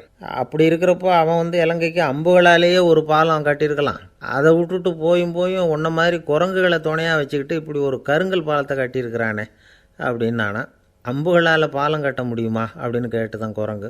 ஏன் முடியாது, என்னால் முடியுமேன்னு இருக்கான் அர்ஜுனன். அம்பால் பாலம் கட்டலாம், இருந்தாலும் என்ன மாதிரி குரங்குகள் ஏறி நடந்தால் அது தாங்குமா? அதனால தான் ராமர் கருங்கல் பாலமே கட்டினார் அப்படின்றது குரங்கு சொல்லிச்சான். அப்படியே சொல்கிற, நான் வேணும்னா இப்போ அம்புகளாலேயே ஒரு பாலத்தை கட்டுறேன், நீ அது மேலே ஏறி நடந்து பார். பாலம் விழுந்துட்டுதுன்னா நான் தீ மூட்டி அதில் குதித்து உயிர் தியாகம் பண்ணிவிடுறேன் அப்படின்னு நான் ரொம்ப கோபமாக. உடனே அந்த சின்ன குரங்கு பெரிய உருவம் எடுத்துட்டு தான் கையில் கதையோடு அர்ஜுனன் முன்னாடி நிற்கிறான் அனுமன். பார்த்தா, என்னுடைய தலைவர் ராமரையா இழிவாக பேசுகிற, நீ இப்போ பாலம் கட்டு, நான் என்னுடைய பலத்தை காட்டுறேன் அப்படின்னு அனுமன். அர்ஜுனன் தன்னுடைய காண்டிபத்தை எடுக்கிறான், சரமாரியாக அம்புகளை விடுறான். அதெல்லாம் ஒன்றோட ஒன்று கோத்துக்கிட்டு அப்படியே பாலம் மாதிரி நிற்கிது. அர்ஜுனன் தலை நிமிர்ந்து நின்னான். அனுமன் உயர கிளம்பி அங்கேருந்து பாலத்தில் பொத்துன்னு இறங்கினான். பாலம் அப்படியே நொறுங்கி போச்சு தூள் தூளாக. என்ன அர்ஜுனா, இப்போ என்ன செய்ய போகிற அப்படின்னா ஏளனமா. அர்ஜுனன் தலையை தொங்க போட்டுக்கிட்டான். சொன்னபடி தீ மூட்டி அதில் குதிக்கிறதுக்காக 3 தடவை சுற்றி வந்தான். அப்போது கிருஷ்ணர் அங்கே வந்தார். என்ன அர்ஜுனா, என்ன நடக்குது, என்ன இது அப்படின்னு ஒன்றும் தெரியாத மாதிரி கேட்டார். அர்ஜுனன் வாயை திறக்கிறதுக்கு முன்னாடி அனுமன் வாயை திறந்தான், நடந்ததை சொன்னான். அர்ஜுனன் சவால் விட்டபடி உயிர் திறந்தே ஆகணும்னா அனுமன். கிருஷ்ணர் யோசனை பண்ணார். நல்லது, இந்த சவால் விட்டதுக்கும் நடந்ததுக்கும் யார் சாட்சி? பெரியவர் ஒருத்தரை சாட்சியாக வச்சுக்கிட்டல்லவா நீங்கள் இந்த போட்டியை நடத்தியிருக்கணும் அப்படின்னார். அதனால் என்ன, இப்போ மறுபடியும் அந்த போட்டியை நடத்திவிட்டா போச்சு, என்னால் அந்த அம்பு பாலத்தை நொறுக்க முடியாதா அப்படின்னா அனுமன். சரி, இப்போ மறுபடியும் அது நடக்கட்டும்னார் கிருஷ்ணர். அர்ஜுனன் அம்பு பாலம் அமைச்சான். அனுமன் ஏறி குதிச்சான். பாலம் அசைஞ்சு கொடுக்கவே இல்லை, அவ்வளோ உறுதியாக இருக்குது. இப்போ அனுமன் தலையை குனிஞ்சிக்கிட்டான். அர்ஜுனன் நன்றியோடு நிமிர்ந்து பார்த்தான். கிருஷ்ணருடைய தோள்கள்லேயும் முதுகள்லேயும் ரத்தம். என்ன சுவாமி, என்ன நடந்ததுன்னு நான் பதறி போய், உன் அம்பு பாலத்தை நான் தான் மூட்டு கொடுத்து தாங்கிக்கிட்டு இருந்தேன். அனுமன் குதித்தப்போ என் மேலே ஏற்பட்ட காயங்கள் இவை. பின்ன உன்னுடைய அம்பு பலத்தினாலேயா பாலம் நின்றுதுன்னு நினைக்கிற அப்படின்னாராம். முதல்ல அர்ஜுனன் அப்புறம் அனுமன் 2 பேருக்குமே கர்வ பங்கம் ஆகிட்டு தான். அதாவது அவங்கக்கிட்ட இருந்த கர்வம் போயிட்டுது. யாராக இருந்தாலும் கர்வம் கூடாதுங்கிறத இதிலேருந்து நாம் புரிஞ்சுக்கணும். இந்த காலத்தில் நாமெல்லாம் எந்த விஷயத்துக்கெல்லாம் கர்வப்பட்டுக்கிட்டு இருக்கோம் தெரியுமா? 2 பெண்கள் தங்களுடைய கணவன்மார்களை பற்றி ரொம்ப பெருமையாக பேசிக்கிட்டாங்களாம். அதில் ஒரு அம்மா சொல்லியிருக்கு, என் வீட்டுக்காரர்கிட்ட எந்த சப்ஜெக்ட் கொடுத்தாலும் சரி அந்த விஷயத்தை பற்றி அழகாக 1 மணி நேரம் பேசுவார் அப்படின்னாங்களாம். உடனே இன்னொரு அம்மா, அது என்ன பிரமாதம், என் வீட்டுக்காரருக்கு சப்ஜெக்டே தேவையில்லை, விஷயமே இல்லாமல் நாள் பூரா பேசிக்கிட்டு இருப்பார் அப்படின்னாங்களாம். ஒரு காடு, நல்ல மரம்லாம் செழிச்சு இருந்தது. அப்படிப்பட்ட காட்டில் ஒரு சாது இருந்தார். அவர் எப்படின்னா எப்போவும் ஒரு மரத்தடியில் உட்காந்துருப்பார். ஏன்னா அவருடைய இருப்பிடமே அதுதான். அவர் என்ன பண்ணுவார், 3 கல் வச்சுருந்தார். செங்கல் மாதிரி இருக்கும், ஆனால் அதை விட கொஞ்சம் பெருசாக இருக்கும். எதுக்கு அந்த 3 கல்லுன்னா அதுதான் அவருடைய படுக்கை. அதாவது தூங்குறப்ப ஒரு கல்லை தலைக்கு கீழே வச்சுக்குவார், இன்னொரு கல்லை இடுப்புக்கு கீழே வச்சுக்குவார், இன்னொரு கல்லை காலுக்கு கீழே வச்சுக்குவார். உடம்பை அப்படியே ஒரு தகட்டால் மூடிக்குவார், அப்படியே தூங்கி போடுவார். மழை பெய்யுதுன்னு வச்சுங்க, அவர் உடம்பு 3 கல் மேலே இருக்குதா, அதனால் தண்ணி அடியில் ஓடி போடும், உடம்பு நனையாது. மேலே தகடு இருக்கிறதுனால மழையும் உடம்புல படாது. அவர் தூக்கமும் கெடாது, நிம்மதியாக தூங்குவார். பகலில் அந்த 3 கல்லையும் ஒரு சேர ஒரு அடுப்பு மாதிரி வச்சு அது மேலே உட்காந்துக்குவார். அதனால் பாம்பு பூச்சி எதுவும் அவரை தொந்தரவு பண்ணுறதில்ல, அது பாட்டுக்கு நகர்ந்து போயிடும். அவர் பாட்டுக்கு நிம்மதியாக இருப்பார். யாராவது எதையாவது கொண்டுகிட்டு கொடுத்தா அதை வாங்கி சாப்பிடுவார், அவ்வளவுதான். ஒரு நாள் அந்த நாட்டு அரசன் காட்டுக்கு வேட்டையாட வந்தான். அந்த வழியாக வந்தப்போ இந்த சாது படுத்துருக்கிறத பார்த்தான், பரிதாபப்பட்டான். ஐயோ பாவம், இவர் இப்படி இந்த கல் மேலே உடம்பை வச்சுக்கிட்டு தூங்குறாரு, என்ன பாடுபடுவார்? இவரை நாம் அரண்மனைக்கு அழைச்சிட்டு போய் சுகமாக நிம்மதியாக இருக்கிறதுக்கு வழி செஞ்சு கொடுப்போம், அது ரொம்ப நல்லாயிருக்கும் அப்படின்னு நினச்சான். அப்படி நினச்சிக்கிட்டே அரண்மனைக்கு வந்துட்டான். அதுக்கப்புறம் ஒரு பல்லக்கையும் 2 சேவகர்களையும் காட்டுக்கு அனுப்பி அந்த சாதுவை மெதுவாக இங்கே அழைச்சிட்டு வந்துடுங்க அப்படின்னு சொல்லி அனுப்பி வச்சான். இவங்க போய் அவர்கிட்ட விவரத்தை சொன்னாங்க. எனக்கு என்னத்துக்கு அரண்மனை வாசம் அப்படின்னார். இருந்தாலும் மன்னர் உத்தரவு, நீங்கள் அவசியம் வரணும் அப்படின்னாங்க இவங்க. சரின்னு சொல்லிவிட்டு வேறு வழி இல்லாமல் புறப்பட்டார். புறப்படும் பொழுது என்ன பண்ணார்னா, மறக்காமல் அந்த 3 கல், ஒரு தகடு அதையும் எடுத்து பல்லக்கில் வச்சுக்கிட்டார். என்னத்துக்கு இதையெல்லாம் எடுத்து வைக்கிறாரு அப்படின்னு சொல்லி அவங்க யோசனை பண்ணாங்க. இருந்தாலும் அதை பற்றி ஒன்றும் கேட்கல. பேசாமல் அவரை அழைச்சிட்டு போய் அரண்மனையில் விட்டுட்டாங்க. அரசன் ஓடி வந்தான், வரவேற்றான், அறுசுவை உணவு படைத்தான். அவர் படுக்கிறதுக்கு தங்க கட்டில், பட்டு மெத்தை, இப்படி எல்லாம் ஏற்பாடு பண்ணி வச்சான். இங்கே படுத்து ஓய்வு எடுத்துங்க அப்படின்னு சொல்லிவிட்டு அவன் பாட்டு போயிட்டான். மறுநாள் காலையில் பார்க்குறான், சாது படுத்துருக்கிறார். எப்படி தெரியுமா? அந்த பட்டு மெத்தை மேலே 3 கல்லையும் வச்சு வழக்கம் போலவே அது மேலே படுத்துருக்கிறார். அதுக்கு மேலே தகடு. அரசன் பார்த்துட்டு அதிர்ச்சி ஆகிட்டான். என்ன சுவாமி இப்படி அப்படின்னா, சாது சொன்னார், எனக்கு தேவையும் இல்லை குறையும் இல்லை, எல்லா இடத்துலையும் எனக்கு ஒரே மகிழ்ச்சி தான் அப்படின்னார். மகிழ்ச்சிங்கிறது தங்க கட்டிலேயோ பட்டு மெத்தையிலேயோ இல்லை, அது மனசில் இருக்கிற ஒரு விஷயம். உண்மையான மகிழ்ச்சிக்கு வழி மனப்பக்குவம் அப்படிங்கிறது அந்த அரசனுக்கு புரிஞ்சுதான். இந்த காலத்தில் ஒரு சாமியார், அவரை தேடி ஒரு சீடன் வந்தான். என்னாச்சு தெரியுமா? சுவாமி, எனக்கு நிம்மதி வேணும், அதுக்கு என்ன வழின்னு கேட்டான். சாமியார் நிமிர்ந்து பார்த்தார். அப்புறம் சொன்னார், நீ ஏகப்பட்ட பேர்கிட்ட கடன் வாங்கியிருக்கிற, அதையெல்லாம் திருப்பி கொடுத்தா தான் உனக்கு நிம்மதி கிடைக்கும்னார். இவனுக்கு ஆச்சரியம். அது எப்படி சாமி, அவ்வளவு கரெக்டாக நான் கடன் வாங்கினதை கண்டுபிடிச்சிங்க அப்படின்னா, உனக்கு கடன் கொடுத்து சாமியாராக போனதே நான் தான்ப்பா, அதனால தான் இந்த கதிக்கு வந்தேன். என்கிட்டயே நிம்மதிக்கு வழி கேட்குறிய, அதுதான்டா வேதனை அப்படின்னாராம் அவர். ஒரு குரு, இளம் சீடர்கள் எதிரில் உட்காந்துருக்கிறாங்க. குரு பாடம் நடத்திக்கிட்டு இருக்கிறார். சீடர்களுக்கு ஒரு ஆசை, அதாவது ஒரு முக்கியமான மந்திரத்தை நம்ம குருநாதர்கிட்ட இருந்து கற்றுக்கணும் அப்படிங்கிறது அவங்க ஆசை. அது என்ன மந்திரம்னா, இறந்தவரை உயிர்ப்பிக்கக்கூடிய புனித மந்திரம், அதாவது செத்தவங்களுக்கு மீண்டும் உயிர் உண்டாக்குகிற மந்திரம். குருவே, தயவு பண்ணி அந்த மந்திரத்தை எங்களுக்கு உபதேசிக்கணும் அப்படின்னு கேட்டாங்க. அது ரொம்ப ஆபத்தானது, அது என்னத்துக்கு உங்களுக்கு வேண்டாமேன்னாராம் குரு. எங்களுடைய நம்பிக்கை உறுதிப்படுறதுக்காகத்தான் கேட்குறோம், வேற ஒன்றும் இல்லை அப்படின்னாங்களாம் சீடர்கள். பக்குவப்படாத அறிவுங்கிறது ரொம்ப ஆபத்தானது அப்படின்னாராம் குரு. இது சீடர்களுக்கு புரியல. அது எப்படிங்க பக்குவப்படாத அறிவு ஆபத்தானதுன்னு சொல்கிறீங்க, அப்படின்னா என்ன அப்படின்னு கேட்டிருக்காங்க சீடர்கள். குரு அதுக்கு விளக்கம் கொடுத்தாராம். அந்த மந்திரத்தை எப்போ பயன்படுத்தணுங்கிறது முக்கியம். அதை அறியக்கூடிய ஞானம் ஏற்படுகிற வரைக்கும் அதை தெரிஞ்சுக்காமல் இருக்கிறது தான் நல்லது, இல்லைன்னா ஆபத்துன்னாராம். ஆனால் அந்த சீடர்கள் அதை கேட்குற மாதிரி இல்லை, ரொம்ப பிடிவாதம் பண்ண ஆரம்பிச்சிட்டாங்க. சரி வாங்க சொல்கிறேன்னார் குரு. எல்லோரும் வந்தாங்க. அந்த புனித மந்திரத்தை அவங்களுக்கு ரகசியமாக உபதேசம் பண்ணார். உபதேசம் பண்ணிவிட்டு அவங்களுக்கு எச்சரிக்கையும் கொடுத்தார். இந்த மந்திரத்தை நல்லா ஆராய்ச்சி பார்த்ததுக்கு அப்புறம்தான் உச்சரிக்கணும், அவசரப்பட்டு எதுவும் செஞ்சிடக்கூடாது அப்படின்னு ஒரு தடவைக்கு பல தடவை எச்சரிக்கை கொடுத்தார். சரின்னு சொல்லிவிட்டு அவங்கெல்லாம் மந்திரத்தை கற்றுக்கிட்டு எழுந்திரிச்சு போயிட்டாங்க. ஒரு நாள் அந்த சீடர்கள் எல்லாம் மணற்பாங்கான இடத்துல அப்படியே நடந்து போயிட்டுருக்கிறாங்க. ஒரு பாலைவன பகுதி மாதிரி ஒரு இடம். அங்கே ஒரு இடத்துல எலும்புகள் குவியலாக கிடந்தது. உடனே இந்த சீடர்கள் முன்ன பின்ன யோசிக்காமல், தியானமும் பண்ணாமல், அந்த மந்திரத்தோட பயனை சோதித்து பார்க்கணும் அப்படின்னு நினச்சிக்கிட்டு அந்த மந்திரத்தை உச்சரிக்க ஆரம்பிச்சிட்டாங்க. அவ்வளோதான். உடனே என்னாச்சு தெரியுமா? அந்த எலும்புகள் எல்லாம் ஓநாய்களாக மாறி அவங்கள துரத்த ஆரம்பிச்சிட்டுது. சீடர்கள் எல்லாம் தலைதெறிக்கி ஓட ஆரம்பிச்சிட்டாங்க. ஓநாய்களும் விடலை, அவங்கள துரத்தி பிடிச்சி கடித்து கொதற ஆரம்பிச்சிட்டுது. அப்போ தான் அந்த சீடர்களுக்கு குரு சொன்ன அறிவுரையோட அர்த்தம் புரிஞ்சுது. பக்குவப்படாத அறிவு ஆபத்தானது அப்படிங்கிறது. அதனால் இதிலேருந்து நாம் தெரிஞ்சுக்க வேண்டியது என்னென்னா, நாம் நம்ம அறிவை வளர்த்துக்கிட்டால் மட்டும் போதாது, அந்த அறிவை எப்போ எப்படி பயன்படுத்தணும் அப்படிங்கிற பக்குவமும் நமக்கு வரணும். அப்போ தான் வாழ்க்கை நல்லபடியாக அமையும், இல்லைன்னா இடைஞ்சல் தான். இந்த காலத்தில் சில சின்ன பிள்ளைங்களுக்கே அறிவு ரொம்ப பக்குவப்பட்டிருக்குங்கிறத உணர முடியுது. ஒரு சின்ன பையன் பள்ளிக்கூடத்தில் மார்க் லிஸ்ட்டு கொடுத்தாங்க. வாங்கிக்கிட்டு அவசரமாக வீட்டுக்கு ஓடினான். எதிரில் வந்த ஒருத்தர் கேட்டார், என்ன அவசரம், ஏன் இப்படி வேகமாக ஓடுறேன்னார். எங்கள் அம்மாக்கிட்ட அடி வாங்கணும், அதுக்காக தான் ஓடுறேன்னா. அடி வாங்கிறதுக்காக இவ்வளவு அவசரம்னார் அவர். அப்படி இல்லைங்க, நான் போகிறதுக்குள்ளே எங்கள் அப்பா வீட்டுக்கு வந்துட்டாருன்னா அவர்கிட்ட அடி வாங்க வேண்டியிருக்கும், அதை அவாய்ட் பண்ணுறதுக்காக இப்படி ஓடுறேன் அப்படின்னு நானான் அந்த பையன்.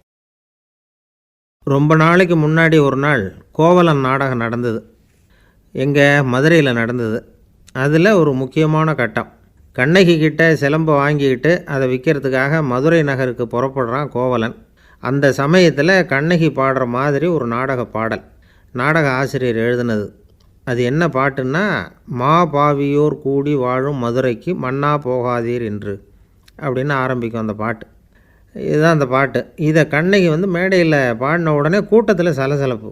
நம்ம ஊர்லேயே நமக்கு முன்னாடியே நின்றுக்கிட்டு மா பாவியோர் கூடி வாழும் மதுரை அப்படின்னு சொல்கிறாங்களே, என்ன தைரியம் அப்படின்னு எல்லாம் குழப்பம் பண்ண ஆரம்பிச்சிட்டாங்க. மக்கள் சத்தம் போட ஆரம்பிச்சிட்டாங்க. எதிர்ப்பு குரல் அது பாட்டுக்கு வர வர அதிகமாக போட்டுது.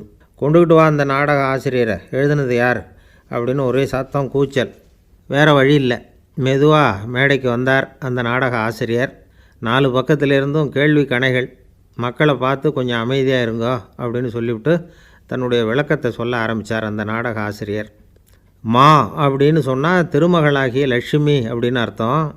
பா அப்படின்னா கலைமகளாகிய சரஸ்வதி.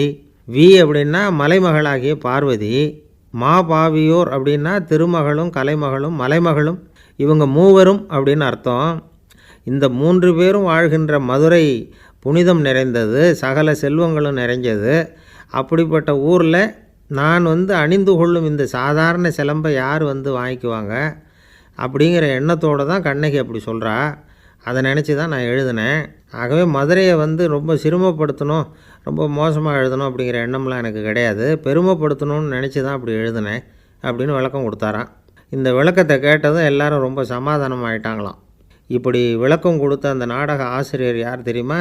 அவர் தான் தமிழ் நாடக உலகின் முதல் ஆசான் சங்கரதாஸ் சுவாமிகள். அவருக்கு நகைச்சுவை உணர்வும் அதிகம். 1920ஆம் ஆண்டு திருநெல்வேலியில் அவர் தங்கியிருக்கிறார் நாடகம் நடத்துறதுக்காக. அவர் தங்கியிருந்த வீட்டில் கொசு மூட்டைப்பூச்சி அதிகமாக இருந்திருக்கு. அவரால் தூங்கவே முடியல. அவர் அனுபவித்த தொல்லைகள் ஒரு பாட்டாக உருவாச்சு. வேடிக்கையாக ஒரு பாட்டு எழுதினாராம். மூட்டையும் கொசுவும் ஒரு வீட்டிலே மீட்டிங் போட்டால் முன்னே நிற்க யாரால் முடியும், கொசு மோகன ராகம் போல சத்தம் போட்டு முன்னே நின்று செய்திடும் யுத்தம். இதை மறுநாள் நாடகத்தில் கோமாளி வேஷம் போட்ட ஒரு சிறுவனை விட்டு பாட வச்சுருக்கார். எல்லாரும் சிரித்து ரசித்தாங்களாம். சங்கரதாஸ் சுவாமிகள் கல்யாணமே பண்ணிக்கல, துறவி மாதிரியே வாழ்ந்திருக்கார். தமிழ் நாடக கலைக்கு தன்னையே அர்ப்பணம் பண்ணிக்கிட்டவர் அவர். 1922 நவம்பர் மாதத்தில் ஒரு நாள் புதுச்சேரியில் அவர் வாழ்க்கை முடிஞ்சுது. அப்போ அவருக்கு வயசு 55. சங்கரதாஸ் சுவாமிகள் நாடக ஆசிரியர் மட்டும் இல்லை, மேடை நாடக இயக்குனர், தயாரிப்பாளர், அவரே ஒரு சிறந்த நடிகர். ஒரு தடவை சாவித்திரி நாடகத்தில் இவர் யமதர்மனாக வேஷம் போட்டு நடிச்சிருக்கிறார். நாடகம் பார்த்துக்கிட்டு இருந்த கருவுற்ற ஒரு பெண்மணிக்கு பயத்தினால அங்கேயே குழந்தை பிறந்துட்டு தான். அந்த நிகழ்ச்சிக்கு அப்புறம் இவர் இந்த வேஷம் போடுறப்போலாம் ஜனங்களுக்கு முன்கூட்டியே எச்சரிக்கை கொடுக்க ஆரம்பிச்சிருவாராம். அதாவது அப்படி யாராவது பயப்படுறவங்க இருந்தால் கொஞ்சம் கண்ணை மூடிங்க அல்லது எழுந்திரிச்சு போடுங்கன்னு. நடிப்புன்னா அப்படிலாம் இருக்கணும். இந்த காலத்தில் நடிகர் ஒருத்தர் சொன்னார், சார் நான் இந்த நாடகத்தில் நடிக்கிறப்போ முகத்தில் நவரசங்களையும் காட்டி நடித்தேன், உணர்ச்சிகளை எல்லாம் நல்லா காட்டி நடித்தேன். அப்படி இருந்தும் ஜனங்கள் கல் எடுத்து மேடையில் வீசிவிட்டாங்க சார் அப்படின்னார். நாடகத்தில் உங்களுக்கு என்ன வேஷம் அப்படின்னு கேட்டாங்க. அது செத்து கிடக்கிற பணமாக நடித்தேன் சார் அப்படின்னார். என்னுடைய நண்பர் ஒருத்தர், அவருக்கு ஜாதகத்தில் நம்பிக்கை உண்டு. அவரே ஜோசியமெல்லாம் பார்ப்பார். என்ன சார் இந்த காலத்தில் இதையெல்லாம் நம்பிக்கிட்டு இருக்கீங்களேன்னு கேட்டால், உங்களுக்கு ஒன்றும் தெரியாது சார், இந்த உலகத்தில் ஒவ்வொருத்தரும் அவங்கவுங்க செய்கிற நல்லது கெட்டதுக்கு தகுந்த பலனை அனுபவிச்சே தேரணும்பார். அது மட்டும் இல்லை, ஒருத்தன் செத்துட்டா கூட அவன் செஞ்ச பாவ புண்ணியங்கள் கூடவே போயிட்டுருக்கோம்பார். அது எப்படி கூட போவோம் அப்படின்னு குதர்க்கமாக கேட்டால், அதுக்கு அவர் ஒரு கதை சொன்னார். அது ரொம்ப சுவாரஸ்யமாக இருந்தது. ஒரு ஊரில் ஒருத்தர் இருந்தாராம். அவர் ஜோசியம் பார்க்குறதுல ரொம்ப கெட்டிக்காரரு. ஒருத்தருடைய தலைமுடியை மட்டும் அவர்கிட்ட காட்டினா போதும், அதை மட்டும் பார்த்துட்டு அவருடைய ஜாதகத்தையே சொல்லிவிடுவாராம். அப்பேற்பட்ட திறமை. அந்த ஆள் ஒரு சமயம் கன்னியாகுமரி கடற்கரைக்கு போயிருந்துருக்கிறார். அங்கே கரை ஓரமாக ஒரு மண்டை ஓடு கிடந்திருக்கு. அதை எடுத்து பார்த்துருக்கிறார். அந்த மண்டை ஓட்டை வச்சுக்கிட்டே அதோட ஜாதகத்தை அலசியிருக்கிறார். இந்த மண்டை ஓட்டுக்கு உரிய ஆசாமி வாழ்க்கையில் ரொம்ப கஷ்டப்பட்டுருக்கிறான், நிறைய கஷ்டத்தை அனுபவிச்சிருக்கிறான், அது தாங்க முடியாமல் தான் கடலில் விழுந்து தற்கொலை பண்ணிகிட்டு இருக்கான் அப்படிங்கிறத அவர் கணிச்சுட்டார். இருந்தாலும் இந்த மண்டை ஓடு இன்னமும் அனுபவிக்க வேண்டியது பாக்கி இருக்குது அப்படிங்கிறதையும் அவர் உணர்றார். அது சரி, ஒருத்தன் உயிரோடு இருக்கிற வரைக்கும் தானே நல்லது கெட்டதை அனுபவிக்க முடியும். செத்ததுக்கு அப்புறமும் பாக்கி இருக்குன்னா அதை எப்படி அனுபவிக்கிறது? இந்த மண்டை ஓட்டுக்கு இன்னும் கொஞ்சம் பாக்கி இருக்குது அப்படிங்கிறது அவருக்கு புரிஞ்சதே தவிர அதோட அர்த்தம் என்னங்கிறது அவருக்கு சரியாக விளங்கலை. சரி, இதை இன்னும் கொஞ்சம் விவரமாக ஆராய்ச்சி பண்ணி பார்ப்போம் அப்படின்னு நினச்சிக்கிட்டு அதை தன்னுடைய வீட்டுக்கு எடுத்துகிட்டு போயிட்டார். அந்த மண்டை ஓட்டை ஒரு பொட்டியில் வச்சு பூட்டினார். தன்னுடைய தனி அறையில் அதை பத்திரமா வச்சுக்கிட்டார். தினமும் ராத்திரி ஆனதும் தன்னுடைய மனைவியை பார்த்து, நீ போய் பூஜை அறையில் தனியாக படுத்துக்கோ அப்படின்னு சொல்லிவிட்டு இவர் தினம் ராத்திரி 12 மணிக்கு பொட்டியை திறந்து பார்ப்பார். மண்டை ஓடு அப்படியே இருந்ததே தவிர இன்னும் கொஞ்சம் பாக்கி இருக்குங்கிறதுக்கு அர்த்தம் அவருக்கு விளங்கலை. அந்த மண்டை ஓட்டுக்கு இன்னும் என்ன பாக்கி இருக்க போகுது? இப்படியே ஒரு 10 நாள் போச்சு. அந்த வீட்டம்மாவுக்கு சந்தேகம் வந்துட்டுது. நம்ம வீட்டுக்காரர் நம்மளை தனியாக ஏன் தூங்க சொல்கிறார் அப்படிங்கிற சந்தேகம். உடனே பக்கத்து வீட்டு அம்மாக்கிட்ட விஷயத்தை சொல்லியிருக்கிறாங்க. அந்த அம்மா உடனே, நீ கவலைப்படாத, நான் கண்டுபிடிச்சி சொல்கிறேன்னு சொல்லிவிட்டாங்களாம். அன்றைக்கி ராத்திரியே ஜன்னல் வழியாக எட்டி பார்த்துருக்குறாங்க. இந்த ஆள் மண்டை ஓட்டை கையில் வச்சுக்கிட்டு அதை திருப்பி திருப்பி அப்படியும் இப்படியும் பார்த்துக்கிட்டு இருந்தது தெரிஞ்சுட்டுது. மறுநாள் காலையில் அவரோட மனைவியை பார்த்தாங்க. ஏம்மா, உன் வீட்டுக்காரருக்கு நீ முதல் மனைவியா 2வது மனைவியா அப்படின்னு கேட்டாங்க. எனக்கு தெரிஞ்ச வரைக்கும் நான் ஒருத்தி தான் அவருடைய மனைவின்னாங்க. அப்படி இல்லை, நீ அவருக்கு 2வது மனைவி. முதல் மனைவியின் மண்டை ஓடு தான் அவர் கையில் இருக்குப்போ, அதை தான் அவர் தினமும் ராத்திரியில் எடுத்து பார்த்துக்கிட்டு இருக்கிறாரு அப்படின்னு விட்டாங்க அந்த அடுத்த வீட்டம்மா. அப்படியா விஷயம்னு சொல்லிவிட்டு கணவன் வீட்டில் இல்லாத நேரமாக பார்த்து அந்த மண்டை ஓட்டை எடுத்து கொண்டாந்து ஒரு உரலில் போட்டு உலக்கையால் குத்தி நொறுக்க ஆரம்பிச்சுட்டுது அந்த அம்மா. வெளியே போயிருந்த அந்த ஆள் அப்போ தான் உள்ளே நுழைஞ்சார். மண்டை ஓடு உலக்கைக்கிட்ட குத்து வாங்கிட்டு இருக்கு. அது அனுபவிக்க வேண்டியது இன்னும் கொஞ்சம் பாக்கி இருக்குது அப்படிங்கிறதுக்கான அர்த்தம் எனக்கு இப்போ தான் புரிஞ்சுதுன்னாராம் அவர். இந்த கதையிலேருந்து நாம் இன்னொரு நீதியையும் புரிஞ்சுக்கணும். அதாவது நம்ம வீட்டை பற்றி நமக்கு தெரியாததெல்லாம் அடுத்த வீட்டுக்காரங்களுக்கு நல்லா தெரியும். ஒருத்தர் ரொம்ப கவலையோடு உட்காந்துருந்தார். எதை பற்றி சார் கவலைப்படுறீங்கன்னு கேட்டோம். எதிர்காலத்தை பற்றி கவலைப்படுறேன்னார். ஏன்னு கேட்டோம். என்ன பண்ணுறதுன்னே தெரியல சார், எதிர்காலம் ஒரே இருட்டாக இருக்குது, பாதையே புரியலன்னார். இன்றைக்கி நம்ம இளைஞர்கள் பல பேருக்கு எதிர்காலம் இருட்டாக தான் தெரியுது. அவங்கெல்லாம் இந்த கதையை கொஞ்சம் கேட்கணும். ஒரு மலை அடிவாரத்தில் ஒரு சின்ன கிராமம். அந்த மலை ரொம்ப உயரமானது. அடர்த்தியாக செடி கொடிகள் மரங்கள் அதில் மண்டி கிடக்குது. பகல் வேளையில் இருட்டாக தான் இருக்கும், அவ்வளோ அடர்த்தி. அந்த மலை உச்சியில் ஒரு கோவில். நாள் ராத்திரியே புறப்பட்டால் தான் காலையில் அந்த கோயிலுக்கு போய் சேர முடியும். கிராமத்து இளைஞன் ஒருத்தன் அந்த மலை உச்சிக்கு போக வேண்டியிருந்தது. கையில் ஒரு விளக்கை எடுத்துக்கிட்டு நாள் ராத்திரியே புறப்பட்டான். புறப்பட்டு போனவன் கிராமத்து எல்லையிலேயே நின்றுட்டான். ஏன் தெரியுமா? அவன் கையில் இருந்த விளக்கோட வெளிச்சம் 10 அடி தூரத்துக்கு தான் தெரியுது. அது வரைக்கும் தான் பாதை தெளிவாக இருக்குது. அதுக்கு அப்பாலெல்லாம் ஒரே இருட்டாக இருக்குது, பாதை புரியல. இவன் யோசனை பண்ணி பார்த்தான். மனசுக்குள்ளே ஒரு சந்தேகம். 10 அடி தூரம் தானே வெளிச்சம் தெரியுது அப்படின்னா நாம் 10 அடி தூரம் தானே போக முடியும். அதுக்கும் அந்தாண்ட ஒரே இருட்டாக இருக்குதே, அதில் எப்படி நாம் நடந்து போகிறது? நாம் ரொம்ப தூரம் நடந்து போய் ஆகணுமே. அப்படிப்பட்ட நினப்பெல்லாம் அவனுக்கு வந்துவிட்டது. இதுதான் அவன் மனசில் ஏற்பட்ட தயக்கம். இப்படி யோசிச்சுக்கிட்டே அந்த இளம் ஆசாமி புறப்பட்ட இடத்துலையே நின்றுக்கிட்டு இருக்கிறான். அந்த சமயத்தில் ஒரு வயசான பெரியவர் அந்த பக்கமாக வந்தார். அவர் கையில் இதை விட சின்னதாக ஒரு விளக்கு வச்சுருந்தார். அது எப்படின்னா, அது ஒரு 5 அடி தூரத்துக்கு தான் வெளிச்சம் காட்டுது. அவ்வளவு சின்ன விளக்கு. அவரும் மலை உச்சிக்கு போகிறதுக்காக தான் வந்துக்கிட்டு இருக்கிறார். அவரை பார்த்து இவன் கேட்டான், என்ன பெரியவரே, இவ்வளவு சின்ன விளக்கை வச்சுக்கிட்டு அவ்வளவு தூரத்துக்கு எப்படி மலையேற போகிறீங்க அப்படின்னு கேட்டான். நீ ஏன் இப்படி தயங்கிக்கிட்டே நிற்கிறேன்னு கேட்டார் பெரியவர். என்கிட்ட இருக்கிற விளக்கு 10 அடி தூரத்துக்கு தான் பாதையை காட்டுதுன்னா. இப்போ பெரியவர் சொன்னார், தம்பி, உன் கையில் இருக்கிற விளக்கு கொடுக்குற வெளிச்சத்தை வச்சு நீ முதல்ல 10 அடி தூரம் முன்னாடி போ. 10வது அடியில் போய் நின்றுக்கிட்டு பாரு. மறுபடியும் ஒரு 10 அடி தூரத்துக்கு பாதை தெரியும். இப்படி உன் கையில் இருக்கிற விளக்கு தொடர்ந்து வெளிச்சம் காட்டிக்கிட்டே இருக்கும். நீ முன்னேற முன்னேற அந்த வெளிச்சமும் முன்னேறும். அதனால் எத்தனை கிலோமீட்டர் தூரம் வேணும்னாலும் நீ இந்த 10 அடி தூரம் வெளிச்சத்தை வச்சுக்கிட்டே நீ போயிடலாம், புறப்படு அப்படின்னார். இப்போ தான் அந்த பெரியவர் சொன்னது இளைஞனுக்கு பளிச்சுன்னு புரிஞ்சுதான். உடனே உற்சாகமாக புறப்பட்டான், உச்சிக்கு போய் சேர்ந்தான். இந்த கதையிலேருந்து நாம் புரிஞ்சிக்க வேண்டியது என்ன தெரியுமா? நீண்ட கால திட்டம் ஒன்று போடும் பொழுது நமக்கு முன்னாடி இருக்கிறத மறந்துட்டு மனசை போட்டு குழப்பிக்கக்கூடாது. உங்கள் கையில் என்ன இருக்கோ அதுலேயே உங்கள் எதிர்காலம் மறைஞ்சிருக்குது. கண் முன்னாடி தெரியறத வச்சு ஆரம்பிங்க, போக போக வழி தானாக புலப்படும் அப்படிங்கிறார் ஒரு பெரியவர். பெரிய பயணங்களையெல்லாம் இப்படி தான் நடத்த வேண்டியிருக்கும். ஒவ்வொரு அடியாக எடுத்து வச்சா ஓடி போய் சேர்ந்து விடலாம். மலைச்சி போய் நின்றுட்டா நின்றுக்கிட்டே இருக்க வேண்டியது தான். நம்ம ஆள்லாம் ரொம்ப மோசமான இருக்கிறாங்க. ஒருத்தன் அப்படி தான் நீண்ட தூர பிரயாணம் ஒன்று புறப்பட்டான். ரயில் போய்கிட்டே இருந்தது. கொஞ்சம் தூரம் போச்சு, பாதி வழியில் கையில் வச்சுருந்த டிக்கெட்டை காற்றுல விட்டுட்டான். ஐயோ என் டிக்கெட்டு போயிட்டுதே அப்படின்னு கத்த ஆரம்பிச்சிட்டான்.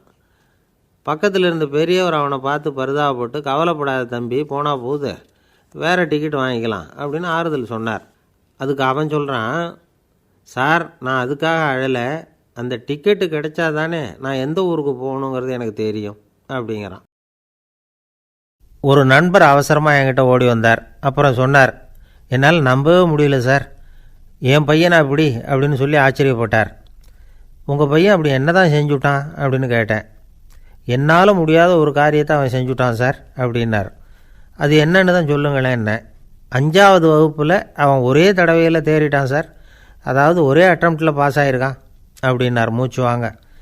கஷ்டப்பட்டு பரீட்சை எழுதுனது அவன், இவருக்கு ஏன் மூச்சு வாங்குது? நம்மால் செய்ய முடியாத ஒரு காரியத்தை இன்னொருத்தர் செய்யும் பொழுது அது நமக்கு ஆச்சரியமாக இருக்குது.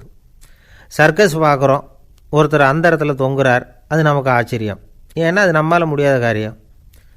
நம்மால் முடியாத ஒன்றை அடுத்தவர் எளிதாக செய்யும் பொழுது நாம் மருள்வது இயற்கை. இதை தான் தொல்காப்பியம் மருட்கை அப்படின்னு சொல்லுது. இந்த வியப்பு இருக்குதே, இது 4 வகையில் ஏற்படுறதாக தொல்காப்பியம் சொல்லுது. அது என்ன 4 வகை? முதல் வகை எப்படின்னா புதுமையான அரிய செயல்களை செய்கிறது. 2வது வகை என்னென்னா பெரும் செயல்களை செய்கிறது. 3வது வகை என்னென்னா மிக நுட்பமான செயல்களை செய்கிறது.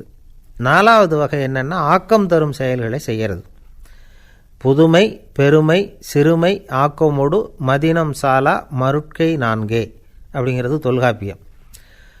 இன்றைக்கி விஞ்ஞானம் புதுசு புதுசாக எதையோ கண்டுபிடிக்குது. ஆரம்பத்தில் அது ஆச்சரியமாக இருக்குது, அப்புறம் அது நமக்கு பழகி போடுது.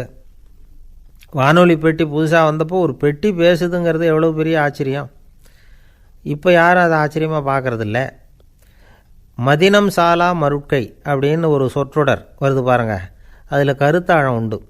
எதை பற்றியும் போதுமான அளவு புரிந்து கொள்ளாத போது ஒருத்தர் ஆச்சரியப்படுறார். புரிந்து கொண்ட பிறகு ஆச்சரியம் மறைஞ்சு போடுது.